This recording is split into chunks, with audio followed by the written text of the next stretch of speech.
ധരണീഗർഭസംഭൂതം വിദ്യുൽകാന്തി സമപ്രഭം കുമാരം ശക്തിഹസ്തം ച മംഗളം പ്രണമാമ്യഹം. നാം ഇവിടെ ചർച്ച ചെയ്യുന്നു സേനാനായകനായ ചൊവ്വ ചാരവശാൽ സ്വന്തം ക്ഷേത്രമായ വൃശ്ചികത്തിലേക്ക് വന്നിരിക്കുന്നു. എപ്പോഴാണ് വന്നതെന്നെൻ്റെ പ്രിയപ്പെട്ട പ്രേക്ഷകർ അറിയണം. ചൊവ്വ വൃശ്ചികത്തിലേക്ക് വന്നത് 1201 തുലാമാസം 10-ാം തീയതി, അതായത് 2025 ഒക്ടോബർ മാസം 27-ാം തീയതിയിലാണ്. വൃശ്ചികം ചൊവ്വക്ക് സ്വന്തം ക്ഷേത്രമാണ്. സുക്ഷേത്രമായ തുലാത്തിൽ നിന്നും സ്വന്തം ക്ഷേത്രത്തിലേക്ക് വന്നിരിക്കുന്നു ചൊവ്വ. ചൊവ്വയുടെ ക്ഷേത്രങ്ങൾ നിങ്ങൾക്കറിയാം, മേടവൃശ്ചികങ്ങളാണ്.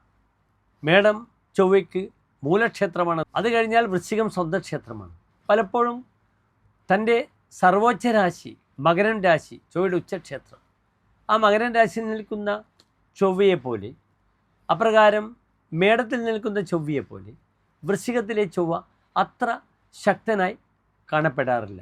ചൊവ്വയുടെ നീചക്ഷേത്രം നിങ്ങൾക്കറിയാം, കർക്കിടകമാണ് ചൊവ്വയുടെ നീചക്ഷേത്രം. മകരം 27 അത്യുച്ഛവും കർക്കിടകം 27 അതിനീചവുമാണ്. പലപ്പോഴും വിദേശത്ത് പോയി ജോലി ചെയ്ത് ജീവിതത്തിൽ രക്ഷപ്പെടാനൊക്കെ കർക്കിടകത്തിലെ ചൊവ്വ വളരെയധികം സഹായിക്കാറുണ്ട്. അത് ലോജിസ്റ്റിക്സ് മേഖലയിലായാലും കാർഗോ ലൈനിലായാലും ഷിപ്പിങ്ങുമായി ബന്ധപ്പെടുന്ന ലൈനിലായാലും ഹോട്ടൽ മാനേജ്മെൻറ്റ് ലൈനിലായാലും. കർക്കിടകം ജലരാശിയാണ്, അവിടെ നിൽക്കുന്ന ചൊവ്വ പലപ്പോഴും പ്രാപ്തരാക്കാറുണ്ട്. ഉദാഹരണമായി തുലാം ലഗ്നമായി 10-ാം ഭാവത്തിൽ ചൊവ്വ നിൽക്കുമ്പോൾ അവർ കർമ്മമേഖലയിൽ ധാരാളം വളരെയധികം ശ്രേയസ്കരമായ രീതിയിൽ വളർന്നതായി കാണാറുണ്ട്. തുലാം രാശിക്കാരുടെ ധനാധിപനാണ്, മറ്റൊന്ന് യാത്രാപതിയാണ്.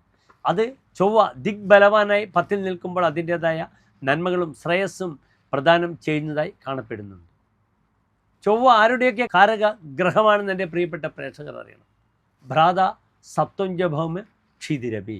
ഭ്രാത സഹോദര കാരകനാണ് ചൊവ്വ. അപ്രകാരം സത്വബലം, സത്വമെന്നാൽ ചോര കണ്ടാൽ അല്ലെങ്കിൽ സാഹസികത ചെയ്യുമ്പോഴൊക്കെ ചോര കണ്ടാൽ പോലും അറപ്പില്ലാതെ നിൽക്കുന്ന ഒരു സ്വഭാവത്തിനാണ് സത്വം എന്ന് പറയുന്നത്, അല്ലാണ്ട് സാത്വികമായ ഗുണമല്ല. അതാണ് ചൊവ്വ പ്രതിദാനം ചെയ്യുന്നത്. ചൊവ്വയാണ് പട്ടാളം, fire force, railway, RPF railway protection force, butchers, barbers, ഇതൊക്കെ ചൊവ്വയെ കൊണ്ടാണ് നാം ചിന്തിക്കുക. നല്ല മെഷീൻ ഓപ്പറേറ്റർമാർ. അപ്രകാരം തന്നെ കട്ടിങ്, വെൽഡിങ്, ഫാബ്രിക്കേഷൻ വർക്ക്സ്, ഇതൊക്കെ ചൊവ്വയുടെ ധർമ്മമാണ്. ഞാൻ പറഞ്ഞു കർക്കിടകം ജലരാശിയാണ്. അവിടെ ചൊവ്വ നിൽക്കുകയാണെങ്കിൽ പലപ്പോഴും സീഷോറിൽ വെൽഡിങ് ടെക്നീഷ്യനായി ജോലി ചെയ്യുന്നവരെ നമുക്ക് കാണാം. അതേ രീതിയിൽ നല്ല സർജിക്കൽ പ്ലാനറ്റാണ് ചൊവ്വ. ഇനി ഈ ചൊവ്വ സ്വന്തം ക്ഷേത്രത്തിൽ വന്നു. ഇതെപ്രകാരം മേടം മുതൽ 12 രാശിക്കാർക്കും ശുഭാശുഭ ഫലങ്ങളെ പ്രദാനം ചെയ്യുന്ന വിഷയമാണ് നാം ചർച്ച ചെയ്യുന്നത്. ഇവിടെ പുരുഷരാശിയിൽ ചൊവ്വ നിൽക്കുകയാണെങ്കിൽ സുബ്രഹ്മണ്യൻ, സ്ത്രീ രാശിയിൽ ചൊവ്വ നിൽക്കുകയാണെങ്കിൽ ഭദ്രകാളിയുമാകുന്നു. ഇവിടെ വൃശ്ചികത്തിലാണ് ചൊവ്വ വന്നിരിക്കുന്നത്. ഭദ്രകാളിയാണ് നാം ചിന്തിക്കേണ്ടത്. ഇവിടെ ഞാൻ തുടക്കത്തിൽ സൂചിപ്പിച്ചു, പുരുഷരാശിയിൽ ചൊവ്വ നിൽക്കുകയാണെങ്കിൽ ഏതൊക്കെയാണ് പുരുഷരാശി? മേടം, മിഥുനം, ചിങ്ങം, തുലാം, ധനു, കുംഭം. ഇവിടെയൊക്കെ ചൊവ്വ നിൽക്കുകയാണെങ്കിൽ സുബ്രഹ്മണ്യനും. സ്ത്രീ രാശി ഫെമിനൈൻ സൈനിൽ നിൽക്കുകയാണെങ്കിൽ, അതായത് ഇടവം, കർക്കിടകം, കന്നി, വൃശ്ചികം, മകരം, മീനം, ഈ രാശികളിൽ നിൽക്കുകയാണെങ്കിൽ ചൊവ്വ ഭദ്രകാളിയുമാണ്. ധനുർജശസ്തക്കലു കുക്ഷിശാസ്ത്ര സ വീരഭദ്രോത മൃഗേച കുംഭേ.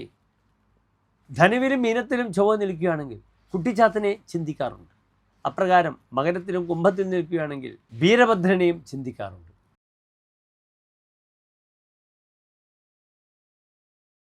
ഉത്രം നക്ഷത്രത്തിൻ്റെ അവസാനത്തെ 45 നാഴിക, അത്തം ചിത്ര നക്ഷത്രത്തിൻ്റെ ആദ്യത്തെ 30 നാഴിക വരുന്ന 2.25 നക്ഷത്ര സമൂഹം.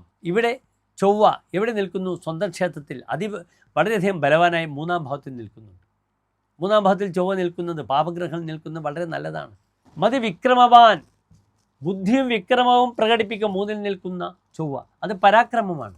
ഇവിടെ ഈ ഒരു സമയത്ത് ഈ ചൊവ്വ കർക്കിടക രാശിയിൽ നിൽക്കുന്ന കാലം ബോക്സേഴ്സ്, മാർഷൽ ആർട്ടിസ്റ്റ്, കളരിക്കാർ, ഇവർക്കൊക്കെ തന്നെ ഭാരോദ്വഹനം ചെയ്യുന്നവർക്കൊക്കെ തന്നെ വളരെ നല്ലതാണ്. അവർക്ക് വളരെയധികം അംഗീകാരങ്ങളും അവാർഡുകളും തങ്ങളുടെ സാഹസികതയിലൂടെ ലഭിക്കുന്നു. ചൊവ്വ സാഹസിക പ്ലാനറ്റാണ്. അപ്രകാരം തന്നെ സ്പോർട്സുമായി ബന്ധപ്പെടുന്ന മേഖലകളിൽ, കർമ്മ മേഖലകളിൽ തന്നെ പല കാര്യങ്ങളും ഇച്ഛാശക്തിയോട് ഏറ്റെടുത്ത് ധീരത പ്രകടിപ്പിച്ച് അതിനെ പ്രവൃത്തിപഥത്തിലേക്ക് മുന്നോട്ട് നയിച്ച് വിജയിപ്പിച്ച് തനിക്ക് കാശ് വാങ്ങാൻ ഈ ചൊവ്വ സഹായിക്കും. ചൊവ്വക്ക് അഷ്ടമാധിപത്യ ദോഷമുണ്ട്. അതിനാൽ ശാരീരികമായി പാദങ്ങളെയും കൈകളെയും ശ്രദ്ധിക്കണം. ഇയർ ബാലൻസിങ്ങിനെ ശ്രദ്ധിക്കണം. ഒറ്റയ്ക്ക് ഭക്ഷണം ഉണ്ടാക്കുന്നവർക്ക് പെട്ടെന്ന് തീ പൊള്ളാം. തീ കൊണ്ട് ചില ബുദ്ധിമുട്ടുകളൊക്കെ ഉണ്ടാക്കാം. പലപ്പോഴും കർമ്മ മേഖലയിൽ തനിക്ക് അങ്ങേയറ്റം പ്രശസ്തിയും പേരും ഒക്കെ വരുന്ന ഒരു സമയമാണെന്ന് പ്രത്യേകിച്ചറിയുക. സഹോദര ഗുണം 3-ാം ഭാവത്തിൽ ചൊവ്വ നിൽക്കുമ്പോൾ അത്ര ഗുണമല്ല. 3-ാം ഭാവം സഹോദര ഭാവമാണ്. അവിടെ സഹോദര കാരകനായ ചൊവ്വ നിൽക്കുമ്പോൾ ആ ഭാവത്തിന് ബുദ്ധിമുട്ടുണ്ടാകും. അതിനാൽ സഹോദരങ്ങൾക്ക് രോഗാദി അരിഷ്ടതകൾ വരും. അപ്രകാരം തന്നെ സഹോദരങ്ങളുമായി ബന്ധപ്പെട്ട വിഷയത്തിലൊക്കെ നാം ഇടപെട്ടാൽ പലപ്പോഴും ചില ബുദ്ധിമുട്ടുകളൊക്കെ വരാം. പക്ഷെ ഇപ്പോൾ ചൊവ്വയും ബുധനും കൂടി ഒന്നിച്ച് നിൽക്കുന്നു. ധൈര്യം, ശൗര്യം, സഹജാനുകൂല്യത, സഹോദരങ്ങളോട് ചേർന്നിട്ടുള്ള പാർട്ട്ണർഷിപ്പ് വ്യവസായങ്ങൾ അല്ലെങ്കിൽ പൂർവികമായ സ്വത്ത് സഹോദരങ്ങളൊക്കെ ചേർന്ന് നല്ല രീതിയിൽ മുന്നോട്ട് നയിക്കുവാനുള്ള ഒരു നല്ല സമയം കൂടി സംജാതമാകുന്നതാണ്. അതിനുവേണ്ടി വളരെയധികം ഉത്സാഹിക്കണമെന്ന് മാത്രം. 3-ൽ നിൽക്കുന്ന ചൊവ്വ ഉത്സാഹിയാണ്.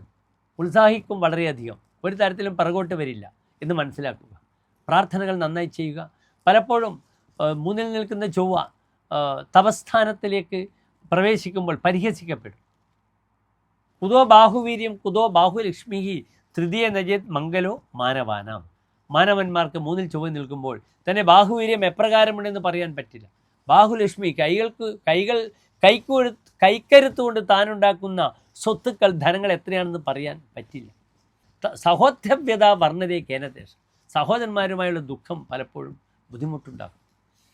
തപശ്ചര്യ ചോപഹാസ കഥം സ്യാത്. പലപ്പോഴും താൻ തപസ്സിന് വേണ്ടി മുന്നിട്ടിറങ്ങിയാലും അവസാനം അതിനെ പകുതിയാകുമ്പോൾ അതിൽ നിന്ന് മാറ്റം വരിക, പരിഹാസ്യനായി മാറുക.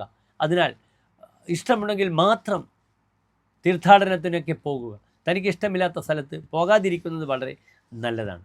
പ്രാക്ടിക്കലായിട്ട് ചിന്തിച്ചാൽ ഈ ചൊവ്വ എടുത്തു ചാടാതെ നിന്നാൽ ഏറ്റവും നല്ലതാണ്. വളരെയധികം ഭൂമിലാഭം അല്ലെങ്കിൽ പല വിഷയത്തിൽ ഇടപെടുന്ന വിഷയത്തിൽ തൻ്റെ ശക്തി, കരുത്ത് ഇംപ്ലിമെൻ്റ് ചെയ്ത് മുന്നോട്ട് പോകാം. എല്ലാ കന്നിരാശിക്കാർക്കും ശുഭ ഫലങ്ങൾ നേരുന്നു. നന്ദി, നമസ്കാരം.